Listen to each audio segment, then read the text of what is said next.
are residing. Got it. Are residing. So this idea that there is a hierarchy, a club of elite countries that can make it, that have already made it, and these other countries behind. And of course, some of you working on international development might think, well, this was the past, and we are not really doing this. We don't think that working for family planning, that working for increase of vaccination, that work is colonial, right? In the end, we're trying to do the best we can. Now, the shocking news is that actually colonial empires, colonial powers celebrated colonizers as heroes. So today we're celebrating big donors as heroes and big NGOs as heroes. Now, how do we know? And people during the colonial times were very well aware of the fact that they were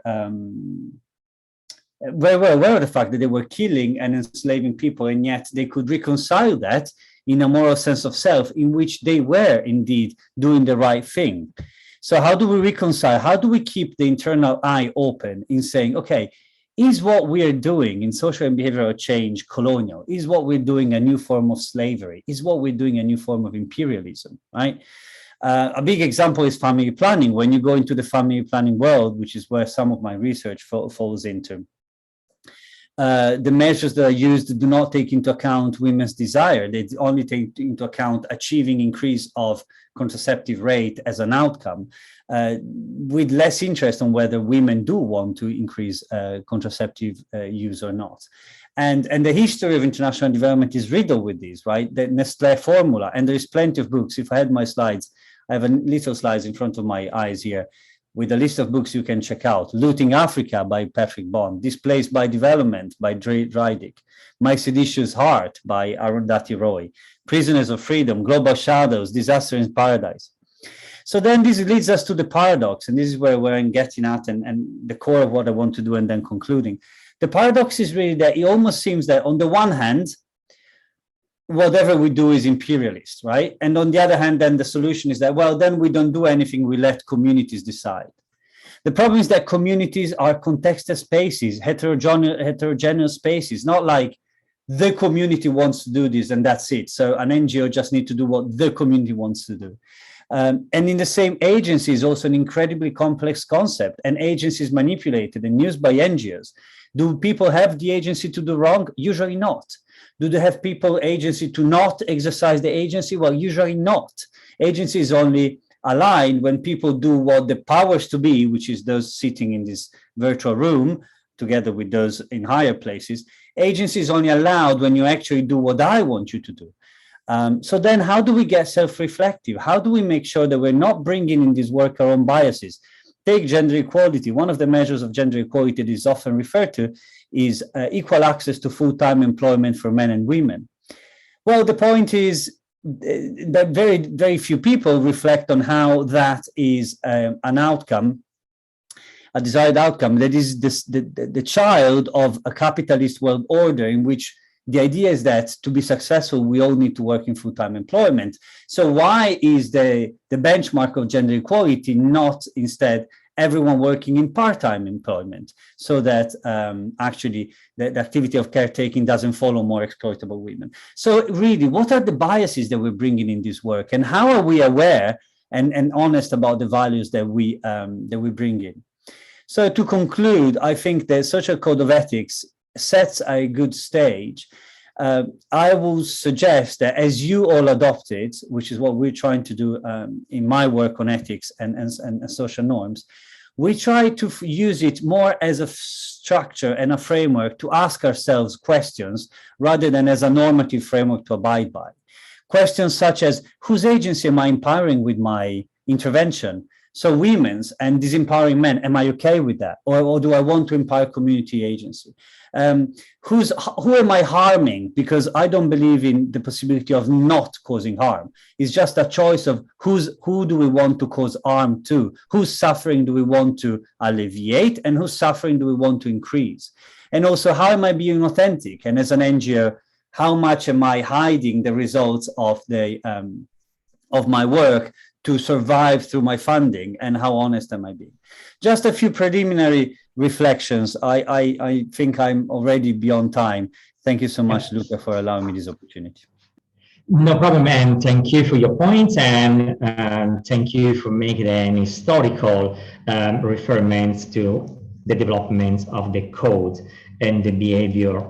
And this one will help to go to the next point and pass the floor to Brianna on the topics of how codes of ethics and organization value influence our way to strategic approach to the sustainable, to the social behavior change in a private perspective. Brianna, the floor is to you. Sure, thank you. And it's hard to follow Ben with such really broad, big questions, but I'm going to get, I guess, more focused on the practical implication of codes of ethics, especially in the private sector, and how it has affected our work. So just for context, I work within an organization, a communications firm that sits within a larger organization of 56,000 employees. And across the organization, we work in developing health communications campaigns for both public sector, for NGOs and for governments, but also for private sector manufacturers of vaccines, for instance. And one of the things that we have when you start working, when I joined my organization 10 years ago, is a code of ethics that you have to sign on to. And so this is essentially the organization's commitment to the values that we stand by, the standards of ethics that are around accountability, transparency, trust, some of those questions that Ben just mentioned of asking yourself, how am I being authentic? How am I being equitable in our work? One of the things that our company does is that you then have to take courses throughout the year to then also train yourself on this code, because it is a 60-page document that has been evolving over many years. So there are these opportunities to continue to make sure that you're not only just reading and signing a document, but you're also really internalizing the way that you work. And I share this not because it's unique that an organization, a large communications firm that works throughout the world, has a code of ethics. That's fairly standard. But what I want to pull out from mentioning it is really how it's affected the way that we work and how we develop communications. So it's not just a standard for individuals and how we treat each other or how we work internally, but when we're developing communications campaigns for our clients, we've structured our strategic framework and the way that we think about communications to embed our code of ethics. And I think that is instructive. It's fairly new in the last, I would say, 5 to 10 years of changing the way that we develop campaigns. And what I mean by that is, and I'll just give you the example that we use at my organization. We have a strategic framework that's called the 5 C's, where we investigate and insight mine for the key points across 5 different lenses. So Ben was mentioning family planning and understanding the desire of women and uptake of family planning. When we're looking at developing a communications campaign, we look at first the customer, the first C, which is the end user, maybe it's the influencer, but really understanding what are their hopes, dreams, desires, attitudes, knowledge, behaviors. So we interrogate those insights. And we look at the company or the organization. So that is, who is hosting these communications? Do they have trust? Do they not? Where are we being transparent with where the communications is coming from? We look at the category. So where is the behavior sit within the competitive set? Is there an alternative behavior, an alternative product that the individual might turn to? And we look at connections, which is how people are getting information. And then culture, which is what are the cultural what's the cultural zeitgeist? What's the big trends that are affecting behavior and how we promote a behavior? So in a few years back, we added a C to our the way that we work, which is conscious inclusion. So then that conscious inclusion is looking at how are we ensuring that where we're trying to promote behavior change and communications is really getting to the people that we need to. Where are there inequities? How are we looking at historical health disparities in the case of a health issue? And we embed those codes of ethics that we have at an organizational level into the way that we're actually developing communications campaigns. And believe it or not, that might not seem that novel, but that was fairly new for a communications firm, where ultimately what we're doing is you're being tasked by a client to develop a campaign to promote a behavior. And what we're going back to our clients with and really co-creating and collaborating on is looking at how we are ensuring that whatever communications we're developing is consciously inclusive. I have an example. I'm not sure how I am on time, Luca, but 30 seconds. What's that? 30 seconds. 30 seconds. Okay. Well, an example of that is just in a recent vaccine campaign that we developed for a client, and really looking at where are the communities that it would impact, that we can impact the most, and also have perhaps been marginalized, have been left out, have distrust of the health sector, and how can we make sure that our communications is really reaching them. In some cases, that means developing a campaign completely separate for that audience. In other cases, it means integrating messages, integrating images that really speak to them. But the key point is not just to have a code of ethics to set the standards for how you operate within an organization, but also so that they affect your outputs and your deliverables, and when you're thinking about how you're really reaching the audiences that you intend to. That's really interesting, Brianna, and really interesting to see how the private sector is changing in these regards. Really, I think that is something that we need to go through more than just going to involve the public sector. Mm-hmm. So, and this will help to go to the next one, with Raphael, and thinking about the new momentum for all the sectors. How can the public sector institution and corporation use the code of ethics to relaunch their internal goal post-COVID? One of the examples we can bring is the Build Back Better from the SDGs program, and to see how the code of ethics can really affect now the historical moment that we're going through. Thank you, Luca. Well, first of all, let me just say congratulations to Deborah and the team for taking the work of the Global Alliance forward. It's great to see all of this happening, including the promotion of the Code of Ethics. Let me just say that my approach will be in the context of the post-COVID-19 response. And I think that what we have seen over the last several years in the context of every outbreak or pandemic is this increased focus on engagement of communities that often comes at the expense of very difficult situations or circumstances that communities face, and that often are missed in the process of rapid responses. We saw that in the context of the Ebola outbreak. We've seen that in the context of the COVID-19 pandemic. But despite that situation, I think it has provided an opportunity to elevate some of these critical issues and really put on the table how communities often are vulnerable to a lot of decisions and recommendations that are made that do not necessarily take into account some of the elements that the Code of Ethics actually highlights. I mean, if you think about COVID-19, a number of behaviors that were promoted were very challenging for many communities. Isolating, for instance, at the sign of symptoms in places where families live in crowded situations, for instance, or hand washing even when there's no access to water, or just being able to provide for their families in the context where there were no social protection mechanisms that would allow them to stay for long periods of time at home. And despite that, obviously, a lot of these behaviors were critical to containing the epidemic or the pandemic in this case.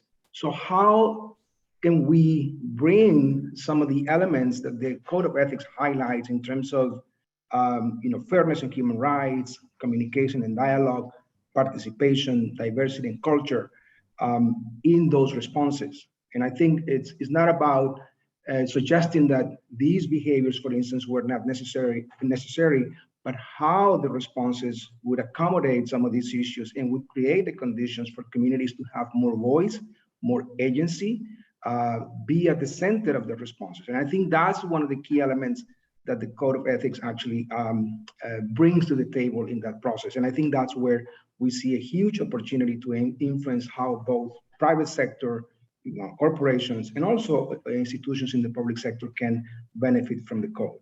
So now let me just put forward 4 ideas, which was one of the questions that you asked me in preparation for these.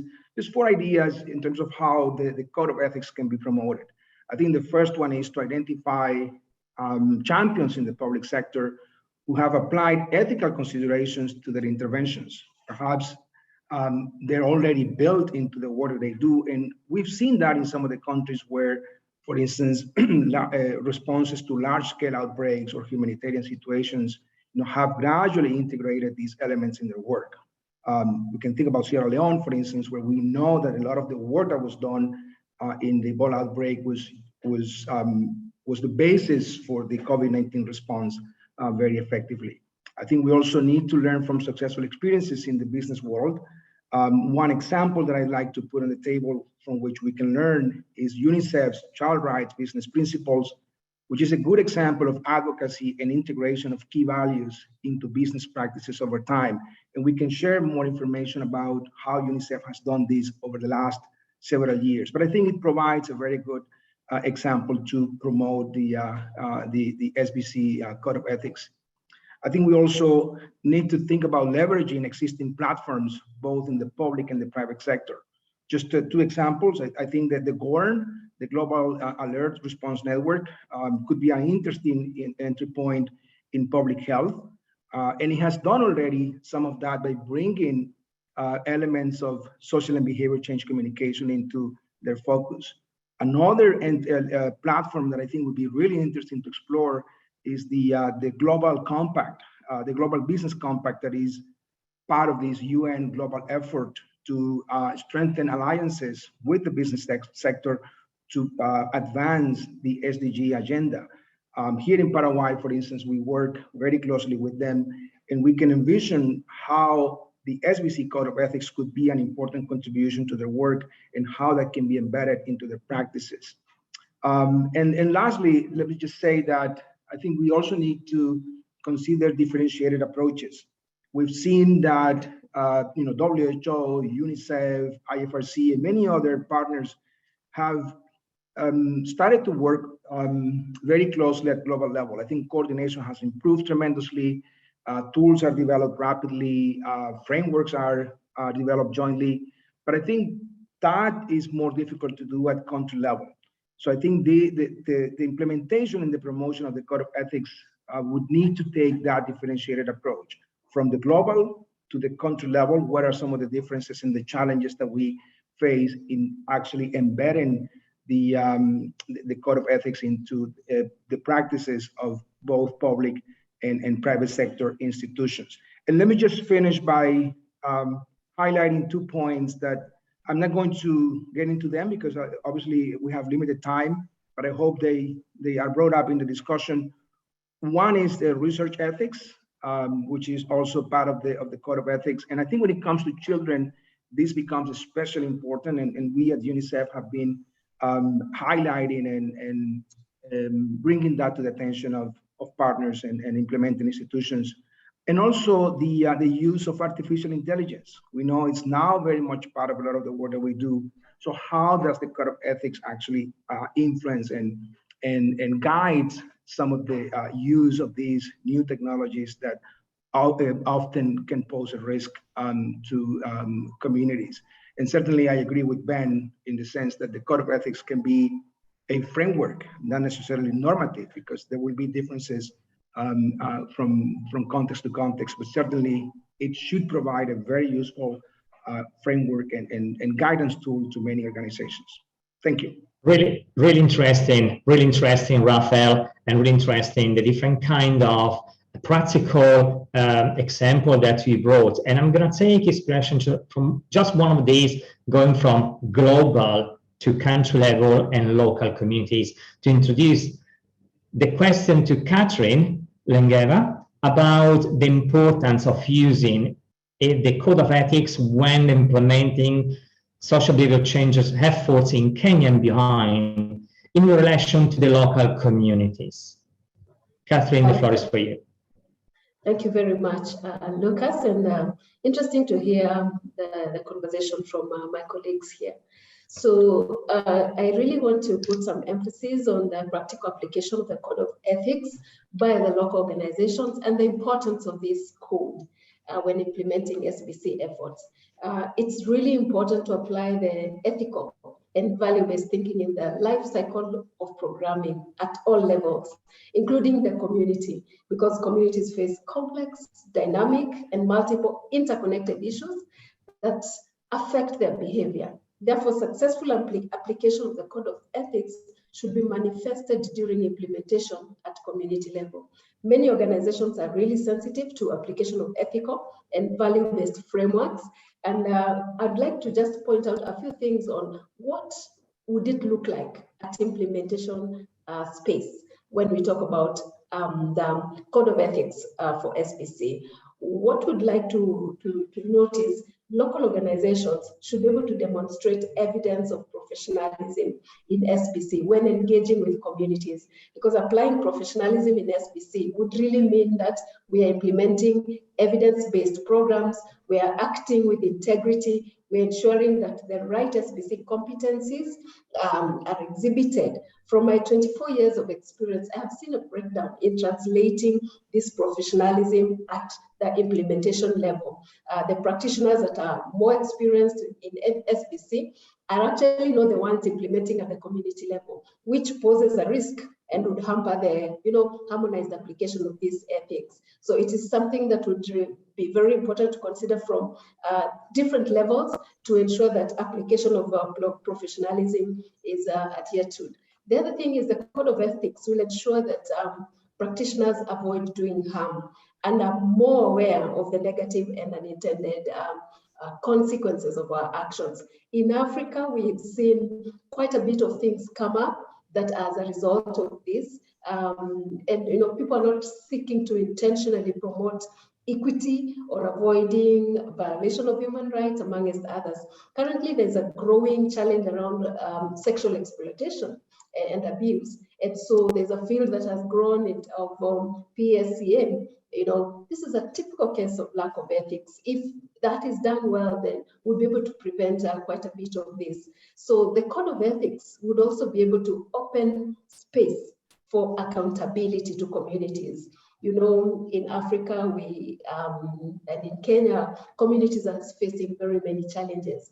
And so we have seen experienced SBC programs that are being implemented that are not very transparent to beneficiaries, they're not honest, they're not truthful, and they tend to be manipulative and take advantage of communities because they have funds and communities are underserved.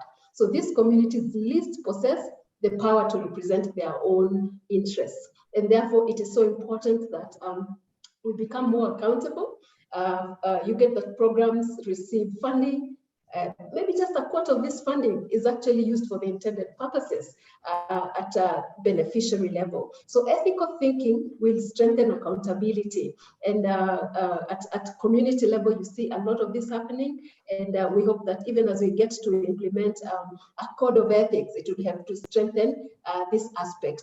The other thing is the code of ethics, of course, would be able to promote participation to a dialogue, respect, active listening, and respect to decision-making by affected individuals and communities. We see that communities are really diverse, and the challenges we come with solutions, problems, and solutions that are developed at boardroom level, and so that doesn't get to be as effective. For example, we have developed SBC materials, for example, in IEC for many years, but we don't cater a lot to those people who are able differently, that can't see and can't hear. So how can our ethics ensure that we're actually taking care of these communities, and we are coming up with materials with Braille, sign language, people with low literacy communities, and we're investing a lot more in that area. You see that ethical thinking helps us to also respect diversity and culture. Africa is not one country. Kenya is not one community. So if what I've seen in my experience is understanding the culture, understanding religion, economic, gender, ethnic differences will make us more effective at implementation. So it's definitely more important to consider cultural value frameworks that help us maintain dignity, understanding, and respect of these cultures. So when we do that at implementation stage, we see that there's more ownership, there's more sustainability. For example, social change solutions that have worked in Nigeria may not work in Uganda or Tanzania or Kenya. So we look at all this in perspective, in context, and we feel like implementing the code of ethics at community level, at local organization level, it makes us more effective, makes our programs more sustainable, and we actually are able to reach out to achieve mutual goals in a much better way. So thank you very much. Catherine, thank you. Thank you so much for your point of view into bringing all for you together, basically from different perspectives. You have touched almost all the principles contained in the Code of Ethics from different perspectives, and most importantly, the vision that you have to make this improve to have a better society. So bear in mind the ethical principle. Now we go to the second part of this webinar, where we're going to have a few questions, one-to-one to each panelist, and we want to have a kind of interactions like bullet points, so very straightforward question. And the planning was to give to the panelists 60 seconds for each answer, but because we run a bit short of time, we're going to make this more challenging. We're going to give only 30 seconds for the answer, trying to catch up a bit more the time that we have used perfectly to listen to your explanation and during the introduction. But this, I'm sure, also is going to help to have a more straightforward answer. So I go back to Ben. And Ben, for you, 30-second answer. Keep in mind this one, please. Does a gap exist between the Code of Ethics and the normative change? So the problem is that ethics don't matter in the system of norms, of international professional norms of international development. Money matters more than ethics. And we keep trying to have top-down solutions to a problem of greed, hatred, and ignorance that we harbor in our souls and spirits. We have a global system that creates insecurity. People are afraid of losing their jobs. People will always do, when they have to choose between Bill Gates and a woman in a rural village, they will always do what Bill Gates wants, not what this rural woman in a village wants. So I think that's the main problem of the Code of Ethics, that without serious engagement in changing the system, it will always be void of potential and possible application. Thanks. And truth, very, very toughly truth what you just said, Ben. Brianna, setting the standard for social behavior changes, professional in private and public sector institution. So while we hopefully work toward changing that system from a bottom-up approach, what can we do at the same time that when we have organizations that are operating, what can we do to really make sure that we're at least making some change in the way that we're, I would say, integrating or systematizing codes of ethics. So I think one of the things that in terms of setting the standard for SBC professionals in private and public institutions, it's bringing to light some of the topics on the public side or in SBC and really bringing them to the private sector and saying that this is something that we stand for. These are our expectations of you. We won't work with you or hire you as a private sector partner if you run counter to some of these standards. So I think that what it does, of course, a lot of private sector corporations have codes of ethics. but they're not always specific to SBC. They might be larger industry focused. So I think what it's doing is really bringing to light the way of SBC values, ethics, standards, and saying, you know, to collaborate with you in the private sector with businesses. This is the way that we work and that we expect you to also work.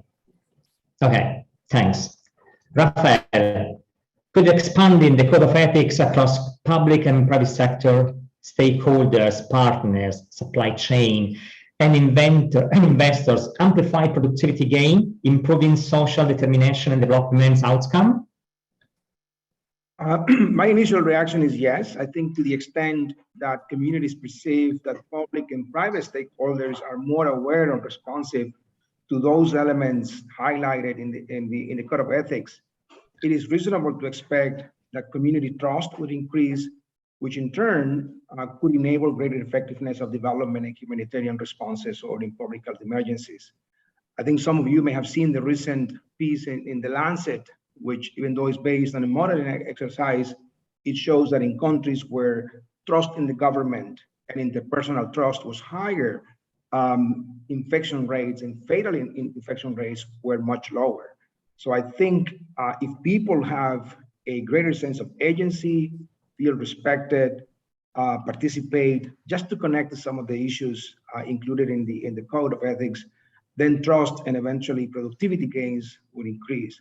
However, we know that in order to do that and actually address the issues that Ben raised, most likely we need to continue generating empirical data and pushing this issue as a central advocacy item in our work.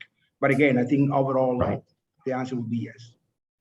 Okay, thanks a lot, Rafael. Catherine, typical weaknesses of code of ethics when implementing the social behavior changes effort, including with the private and public sector? Thank you. I think for me, one thing that would stand out is limited knowledge and competencies around SBC, because we may want to think about the SBC code of ethics, but how about the competencies that are supposed to be widespread, so that it also helps in compliance around the SBC code of ethics. So that definitely gets to compromise the implementation aspect. It gets to get into the way of proper execution or adherence to the code of ethics at the local community level. Thank you. Thanks. Thanks. Ben, we go back to you. Tangible about intangible. Investing more in intangible as the code of ethics could increase agency or marginalized population?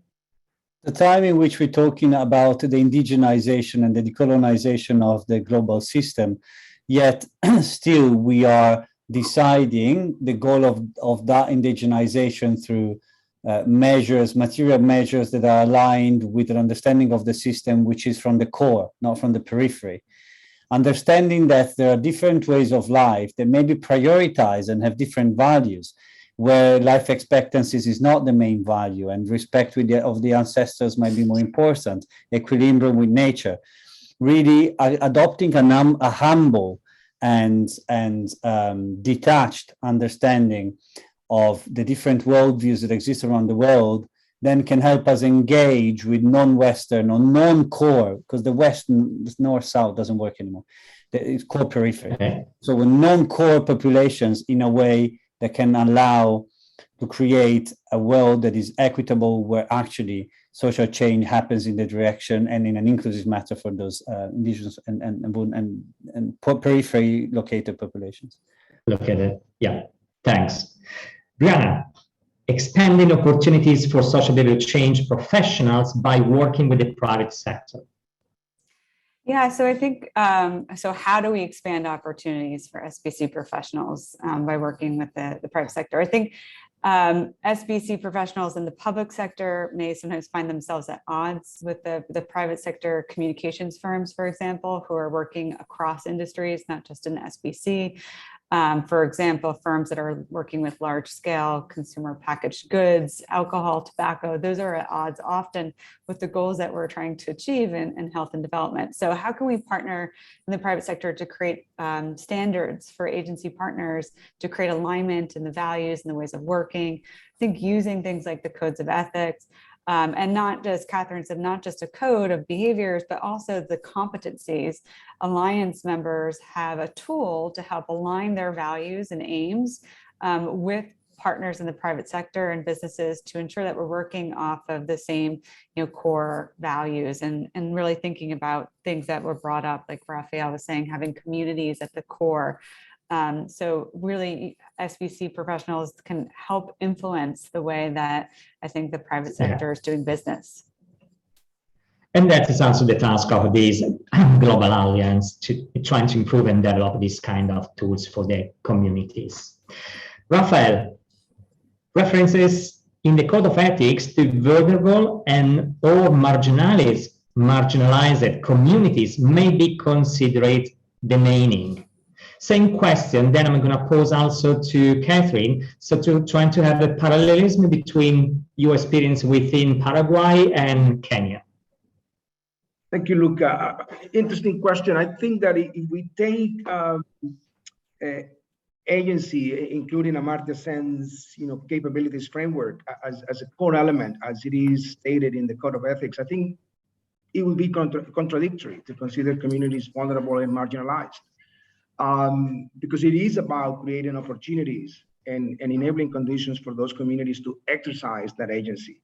But I think the reality is that the context in which many of these communities are immersed makes them vulnerable. So I don't think there is necessarily a contradiction in using both perspectives, but I think it is about how we approach the condition of those communities that matters. And I think that's what the Code of Ethics actually, by placing agency as one of the core elements, I think can change the direction of the discussion and the focus of the work that many organizations do, moving away from charity, moving away from just their own agendas, and really making agency one of the core elements of working with those communities and those groups. Good, very good. Catherine, the same question to you, referring obviously your experience in Kenya. All right, thank you. We are trying to look at the Code of Ethics, to reference the Code of Ethics to vulnerable or marginalized communities that may be considered demeaning. Over the many years of implementation, we've always had this group of communities isolated and called marginalized, because they may be socially excluded group of people. They may also be in different ways, can be cultural, economic, and social, and all that, and are marginalized for various reasons. And the challenge of doing this is it can actually contribute to external exclusion or self-exclusion, because you feel these communities would feel like they're really, really marginalized. So it also even affects their mental state of addressing these various issues. However, it is important to know that such marginalization can result to unhealthy understanding, unhealthy implementation, or unhealthy consideration of the various project aspects that happen to them.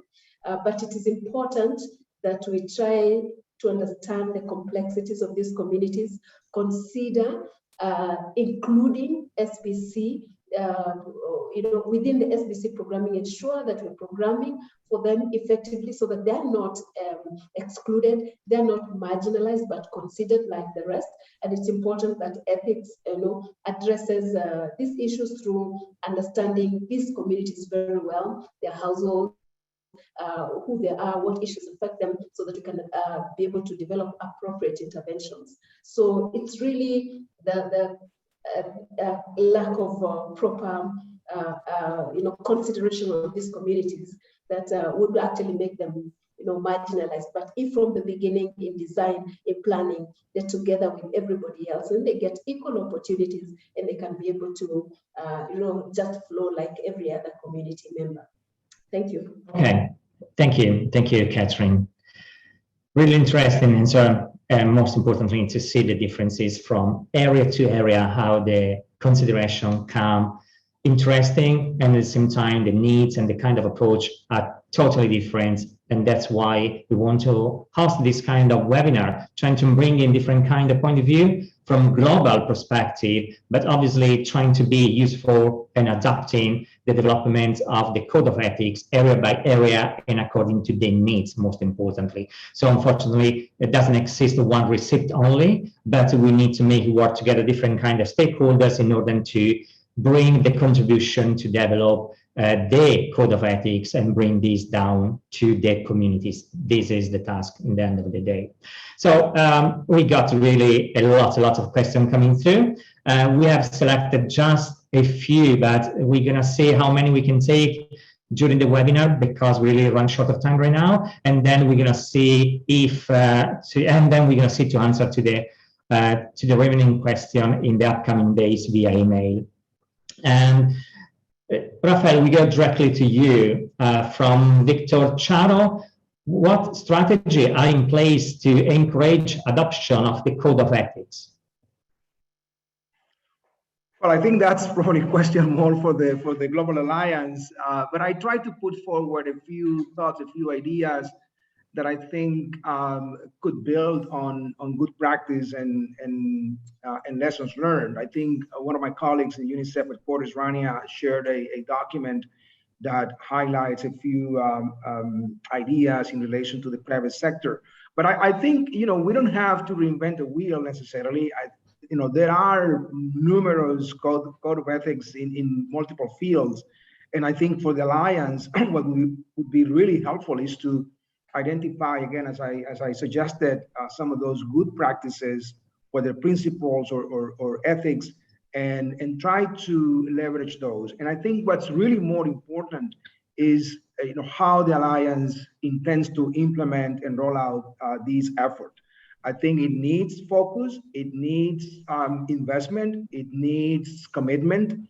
It's not going to happen by default. So I think that to the extent that the Alliance members commit to integrating the code of ethics into their work, generating operational, guidance or pieces that could point to ways of integrating the code of ethics in their work, I think that would be a huge step forward. And I think it's about everyone's small contribution generating a significant change. And I think that by making the code of ethics a global good, a massive sort of a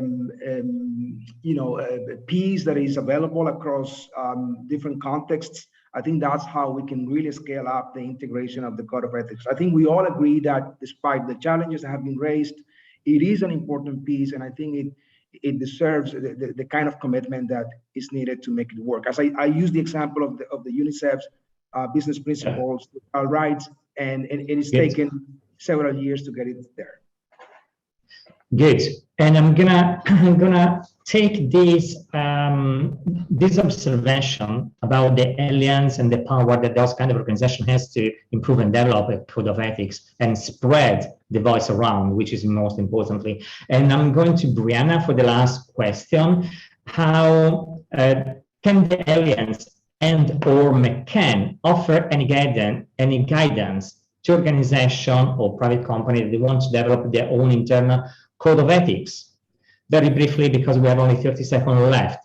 So which should be the approach from organization like yours and ours to go and offer something that can be put in place tomorrow morning, basically? Yeah, no, I think that there's an opportunity, as what I was saying before, in terms of how SBC professionals can really support and elevate the role of the business sector.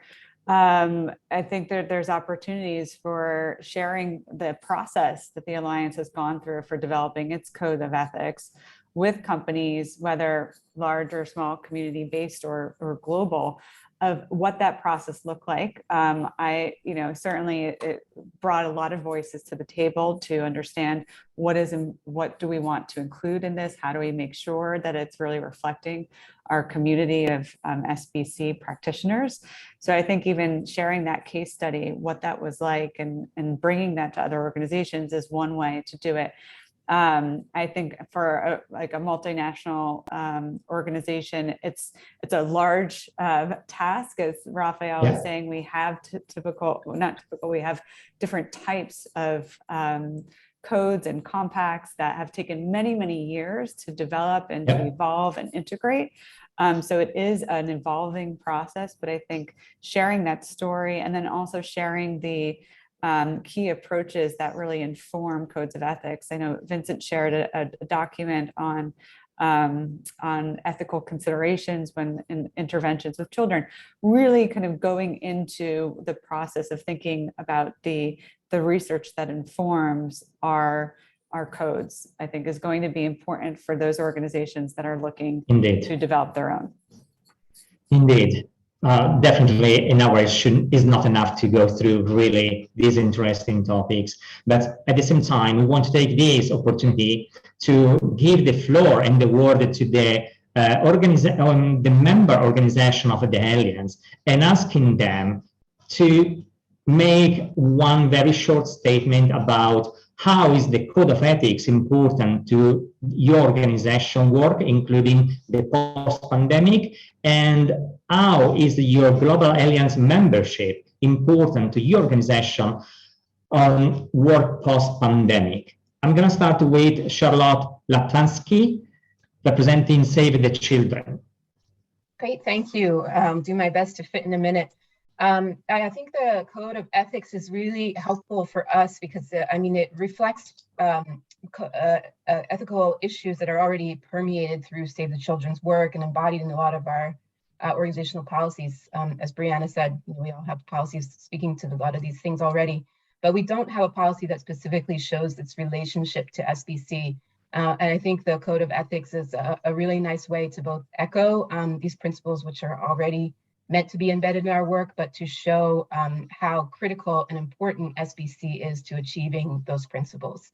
If I take for an example, Save the Children's work with the community action cycle, which is a tool that we use to kind of structure community-led individual and collective action. I think that in recent years, we've placed a lot more importance in making sure we're embedding the concept of agency into that kind of work. And the community action cycle has evolved recently to have a set of guidelines for respectful entry into communities, which is really about putting the agency of the community to vision their own solutions first. So I think there's kind of a dynamic between the code of ethics and our own work in codes that when the code of ethics helps reinforce why we are making these kinds of changes. And then it also helps us kind of advocate and validate the need for even more work in this direction. Perfect. Thank you so much, Charlotte. Now the floor to Vincent Pettit in representing UNICEF. Thanks, Luca. Nice to see and hear everyone. I'll give you the very, very short version given the time left. We just recently reaffirmed the UNICEF's commitment to social and behavior change by making this core change strategy for the first time in our new strategic plan, which is a big deal for us. And we underpin the implementation of that by program guidance, which we just put out. In the guidance, if you take a look, the code of ethics is at the forefront. We made it, I think, the third document just after the foreword by the program director. I can paste the link if you want. I think what we were trying to say with that is that we officially and explicitly adopt and promote the code because we believe in these principles. Now, what is this going to do? Well, UNICEF has a certain reach, through our program, through our research, through our capacity building efforts with the partners. So hopefully that will help us, better navigate our contradictions by asking the right questions and, thinking what Ben has said. And briefly, we discussed in the chat, we're also questioning ethics in other areas, as Brie mentioned, with behavioral insight and nudges as well. So it's a big deal for us. We're trying to do our best, and the code really helps with that. Thank you. Good, very good. Thank you, Vincent. Priyanka Kerr, in behalf of Breakthrough. Thanks, Luca. Good evening, everyone. I have been given a minute, so I'll quickly get to it. So I work for Breakthrough, and Breakthrough is an organization working in India on norm shift around violence against women. So going back to the Code of Ethics, I think the value framework that the Code of Ethics is based on is something that Breakthrough has been following for a very long time now. Especially around two principles, specifically the agency of individuals and communities and the participation through dialogue. And because all of our work is on making violence against women and girls unacceptable at a social and normative level, in a post-pandemic world, this becomes especially important for us given the impact of the pandemic on women and girls.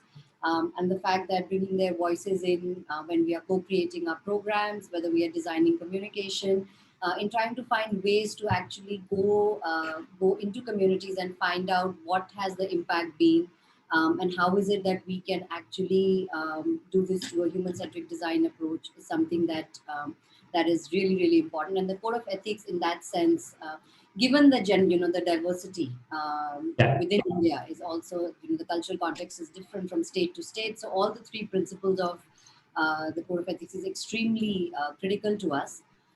Talking about Breakthrough's participation in the Global Alliance network, I think there are two things for us, because it's a community of global community of individuals and organizations that are practicing the SBCC work.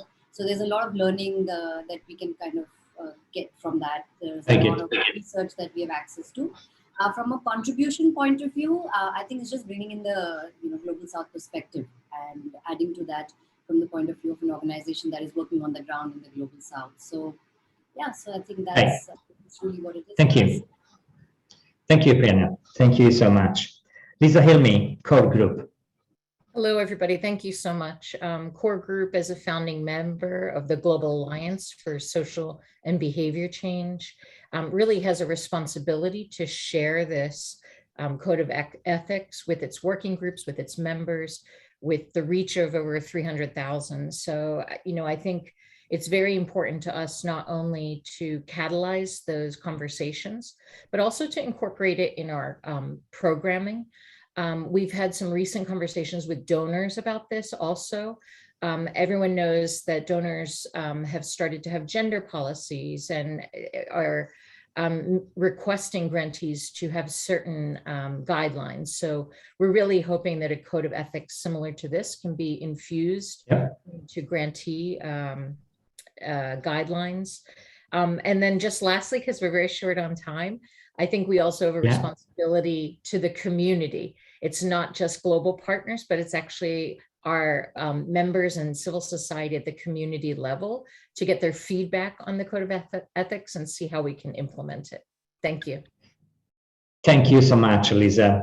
Now the floor to Thomas Offen, Genesis Analytics. Thank you, Luca. Just to say, a lot of what I would say may have already been said by others, but at Genesis Analytics, we work a lot with populations that are marginalized and discriminated against, key populations for HIV prevention, adolescent girls and young women. And most of our work, we work to respect the agency, like others have said, of these people.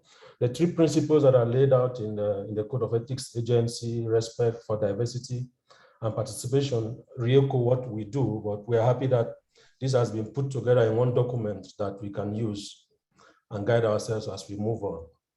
Our participation in the Alliance also provides us the opportunity to engage with other SBCC organizations and professionals, so we're able to learn like we are learning now. And in future, we hope that we can also share our experiences and contribute to the global SBCC knowledge that we have. I think that's what I have to say. Thanks. Thank you. Thank you so much, Thomas. Tom Jacobson, International Association for Media and Communication Research. Greetings, everybody. Nice to be here. I represent the International Association for Media and Communication Research. IMCR is interested in practice as well as theory, which is why our membership in the Global Alliance is so important.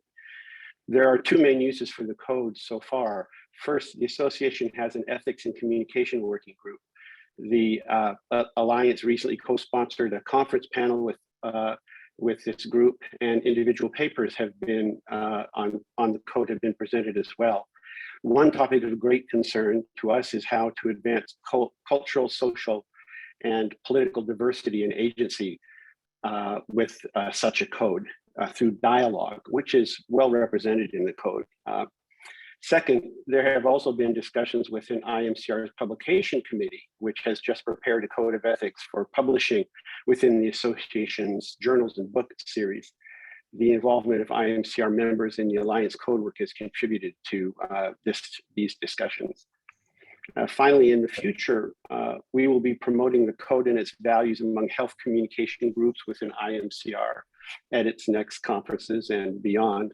And this way, the code will help contribute to the association's work directly related to the post-code environment moving into the future. So I think that about sums it up. Thank you. Thank you, Tom. Derek Kong, in behalf of the International Social Marketing Association. Thank you, Luca, and everybody. So I represent International Social Marketing Association. And recently what we have done is we've used the code to set up our own social marketing behavioral standards and codes. And we believe that the importance of these set of code of ethics is, especially in novel situations like the pandemic, is to impress on public expectations and situations of the SBC and the social marketing professions, because we believe in strengthening common values and purposes. And of course, we have seen in the wake of the pandemic, some of the factions of governments and organizations carried out unethical, coercive activities. So we need to stand together with individuals and organizations who are pressured to act against their ethical values and the use of these values for educating disputes and to bring back public trust to the profession's reputation. So the Alliance sets up gold standards on ethical conduct for social and behavioral change practitioners, which is co-created by everybody. And we are very proud to be part of this gold standard, passing the consensus to social marketing practitioners on what is good and bad practices. But the challenge, I guess, for us moving forward is for us to really set clear policies together on how to call out bad practices and to enforce these good practices with clarity and consistency, especially in the sea of trust discrediting misinformation and activities, especially during pandemic and post-pandemic. That's where. Good. Thank you, Derek. Bill Glass, in behalf of Johns Hopkins. Hi, everyone. Thanks for this fabulous webinar. CCP has been engaged in the work of the Alliance since its inception, and we are fully committed to practicing this code of ethics.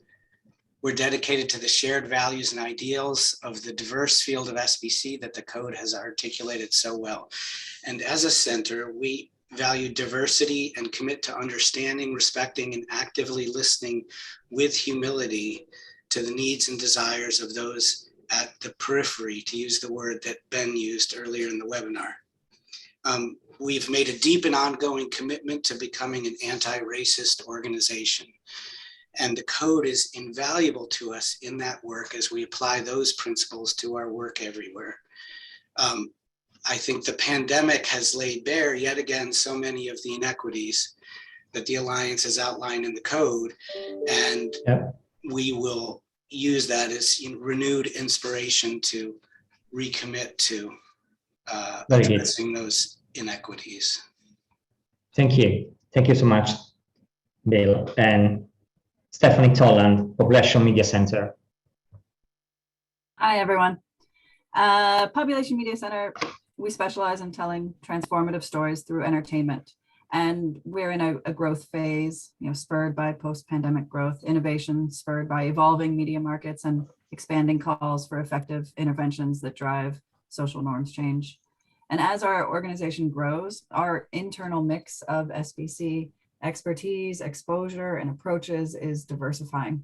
And the Code of Ethics therefore serves as a critical grounding document for our team's alignment on how PMC will elevate agency and voice, respect diversity and equality, and encourage participation through dialogue in every team and every project and every country where we work. And we believe that it's important for PMC to dedicate and contribute time to our membership in the Global Alliance, lifting our noses up from the daily grindstone to connect and contribute to issues such as this and objectives larger than any single project. As a global player in the SBC sector, we recognize that we need to remain directly engaged with the larger SBC community and topics like this, cognizant of shifting needs and imperatives, and support the Alliance's efforts to advance the scale and impact and renown of SBC. Good, thank you, Stephanie. I know that we are running late, so we go to really to make it to wrap up this webinar. Just to remind to all the attendees that in case that you would like to implement a code of ethics or co-host events in this area, the Global Alliance can assist in developing and applying the code of ethics based on both public and private sector. Just get in touch with us through email, website, or social media, or in person during the SBCC Summit from the 5th to the 9th of December that is going to be held in Marrakesh in Morocco. So now I'm going to make the very last round among the panelists to close for the great things, and then we can wrap up finally this really, really interesting webinar. So I'm going to start again from Ben. Thank you, everyone, so much for the meeting. I am very, very grateful for the organization, and I hope that we can connect. And I look forward to connecting, particularly with those interested in understanding how to merge the practice theory gap. Thank you, Luca. Thank you again, Ben. Right, and Brianna? Yes, thank you, everyone, to the Global Alliance and to everyone joining today. It's been a pleasure, a very lively comment section as well. So appreciate the thoughts and would be happy to connect with anyone as well. Thanks, Brianna. Rafael? Look at 3 quick points. One, ethics in international development matters. I think this is a great way to really address that issue. Second, I would like to emphasize again the importance of the national focus. Globally, I think a lot of work has been done, but it is at the local level where these issues become a reality. So I think it is important to have a very strong focus on the national and the local. And third, just congratulations to all, and really looking forward to next steps and what follows. Thank you. Thanks to you, Rafael. Catherine, the last word for you. Thank you, and thank you very much for the opportunity. As a Center for Behavior Change, we are committed to strengthening the implementation of the code, of applying the code of ethics in all the programming that we do, also within our partnerships, and also as we work with government. So this is something that we will continue documenting lessons so that we can continue sharing for local perspectives, to continue to enrich the code of ethics, to even make it stronger. So thank you very much for this, and appreciating the time. Thank you. Thank you. And again, I want to thank you to all the panelists and to all the Alliance members, and in particular to the core group for the support to hosting this webinar. We plan to share the recording of this webinar shortly via email to all the participants or registrants. Thanks to everyone, and hope to see you very, very soon again to the next point. Thank you. Thank you all. Bye-bye. Thank you. Thank you all. Bye.